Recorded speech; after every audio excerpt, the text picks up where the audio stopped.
अरमान, morning. पहले तो कंपनियों के जो दिसंबर के तिमाही नतीजे आए हैं उनके बारे में बता दीजिए। बिल्कुल, नतीजों में सबसे पहले अगर आप बात करें एचडीएफसी बैंक, यहाँ पर आपको कमज़ोर नतीजे दिख रहे हैं। एनआईएल हालांकि अगर आप देखें तो 24% बढ़कर आया है, पर वो कि जो कि अनुमान था उससे कम आता हुआ दिखा है। मुनाफे की बात करें तो मुनाफा लगभग 33% बढ़कर आया है। प्रोविजंस में 50% की आपको बढ़ोतरी दिख रही है। और निम्स की अगर आप बात करें क्योंकि लगभग फ्लैट ही आते हुए दिखे हैं। LTTS यहाँ पर अगर आप देखें तो यहाँ पर अनुमान से कमज़ोर नतीजे आते हुए दिखे हैं। जो हमारा अनुमान था उसके मुकाबले आय में लगभग 1.5% की बढ़ोतरी है। डॉलर आय की बात करें वो 0.9% बढ़कर आती हुई दिखी है। मार्जिन 17.1% से बढ़कर 17.2% पर आए हैं, पर अनुमान 17.5% का था। ICICI लोम्बार्ड जनरल इंश्योरेंस, यहाँ पर अगर आप नतीजे देखें तो जो हमारा अनुमान था उसके आसपास ही नतीजे आते हुए दिखे हैं। नेट प्रीमियम अर्न्ड में 13.5% की बढ़ोतरी है। मुनाफा 22% बढ़कर आता हुआ दिखा है। और अगर आप कंबाइंड रेशियो की बात करें तो कंबाइंड रेशियो 104.4% से गिरकर 103.6% पर आता हुआ दिखा है। गोवा कार्बन, यहाँ पर आपको अगर नतीजे देखें आए तो लगभग 35% के आसपास गिरकर आती हुई दिखी है, पर मार्जिन्स में बड़ी बढ़त दिख रही है। 10.8% से बढ़कर 17.2% पर आते हुए दिखे हैं। ICICI सिक्योरिटीज नतीजे बढ़िया दिख रहे हैं। आय लगभग 50% के आसपास बढ़कर आई है।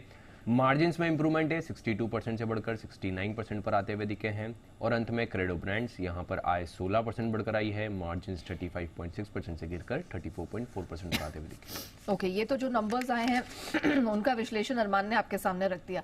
लेकिन अरमान, और कौन कौन सी खबरें हैं माफ कीजिएगा, जिसके दम पर एक्शन देखने को मिल सकता है? जी बिल्कुल, आज नतीजे भी हैं। निफ्टी में एशियन पेंट्स और LTI माइंट्री के नतीजे हैं। FNO में ICICI प्रू, OFSS के नतीजे हैं। सोम डिस्टलरीज, यहाँ पर बोर्ड बैठक में नतीजों के साथ साथ कंपनी का नाम बदलने और फंड जुटाने पर विचार किया जाएगा। Indiabulls housing finance, Nazara tech, DB realty, RPSG ventures, board बैठक में फंड जुटाने पर विचार है। ग्रासिम इंडस्ट्रीज, राइट इशू इनका ओपन होगा। आइनॉक्स इंडिया, यहाँ पर 50% का IPO लॉक इन जो है वो खत्म होता हुआ दिखेगा। रिकॉर्ड डेट है। धामपुर शुगर मिल्स में, जहाँ पर बायबैक ऑफ शेयर्स है। और इंडिया और अफगानिस्तान का तीसरा T20 है वो भी होता हुआ दिखेगा। IPO अपडेट्स में मेडिएसेट हेल्थ केयर, जिनका आज लास्ट डे है, डे 2 तक सब्सक्रिप्शन 1.2 टाइम्स बढ़ता हुआ दिखा है। रिटेल का हिस्सा 1.7 टाइम्स और NII की बात करें तो 1.6 टाइम्स बढ़ता हुआ दिखा है। खबरों में IEX, जहां पर जी बिजनेस के साथ एक्सक्लूसिव बात में ऊर्जा मंत्री RK सिंह जी ने कहा है कि मार्केट कपलिंग जल्द होगी लागू। अडानी एनर्जी सॉल्यूशन, यहां पर Q3 में यूनिट बिक्री लगभग 14.8% बढ़कर आती हुई दिखी है। GMR airports infra, monthly traffic का डेटा आया है जिसमें कुल पैसेंजर ट्रैफिक लगभग 15% बढ़कर आते हुए दिखे हैं। वही एयरक्राफ्ट मूवमेंट्स की बात करें वहां पर 8% की बढ़ोतरी है।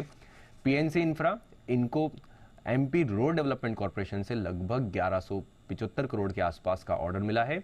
और अंत में गोदरेज प्रॉपर्टीज, यहां पर कंपनी ने बेंगलुरु में एक अतिरिक्त 1 एकड़ जमीन खरीदी है। प्रीमियम रेसिडेंशियल अपार्टमेंट डेवलप करने के लिए जमीन खरीदी गई।